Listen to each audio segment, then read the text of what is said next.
নমস্কার বন্ধুরা, চলে এলাম একটি গুরুত্বপূর্ণ আবহাওয়ার আপডেট নিয়ে। বন্ধুরা, বড়সড় পরিবর্তন লক্ষ্য করা যাচ্ছে কলকাতায়। আজকে কিন্তু দুপুরের পর থেকে কালবৈশাখী সতর্কতা রয়েছে দক্ষিণবঙ্গের 7 জেলায়।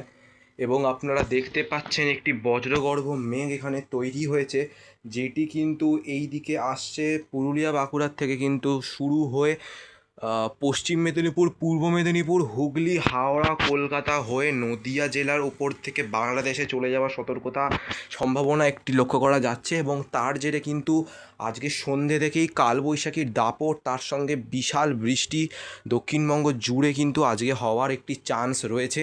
কালকেও যেমন হয়েছিল, গতকাল যেমন কালবৈশাখী আমরা দেখেছি বিভিন্ন দক্ষিণবঙ্গের জেলায়, যেমন হাওড়া, হুগলি, কলকাতা, দক্ষিণ চব্বিশ পরগনা, উত্তর চব্বিশ পরগনা, মুর্শিদাবাদ, বাঁকুড়া, পুরুলিয়া, এই সব জায়গায় কিন্তু গতকাল বীভৎস বৃষ্টি হয়েছে।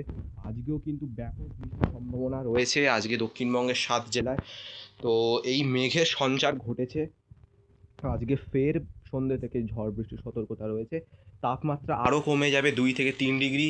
এবং আজ দুর্যোগ চলবে, কালকেও দুর্যোগপূর্ণ আবহাওয়া থাকবে, আগামী মঙ্গলবার পর্যন্ত দুর্যোগপূর্ণ আবহাওয়া চলবে দক্ষিণবঙ্গে, এমনটাই জানাচ্ছে আবহাওয়া দপ্তর।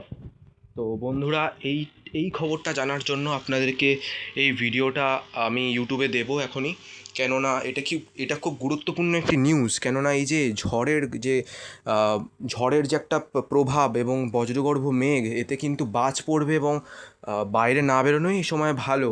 4টে থেকে 5টা থেকে হয়তো এই মেঘের আপনারা পশ্চিম দিকে লক্ষ্য করবেন। যদি দেখেন যে মেঘ করে আসছে পশ্চিম দিকে, তাহলে আজকে বাড়ি থেকে বেরোবেনই না, কেননা ওই মেঘটাই বজ্রগর্ভ মেঘ। এবং বাজ পড়লে কিন্তু জীবনের উপর একটা প্রভাব পড়ে আসে, কেননা লোকেরা অনেক মারা যায় এই বাজ পড়ে। তো বন্ধুরা, এটাই আজকে বলার ছিল। বন্ধুরা, নমস্কার।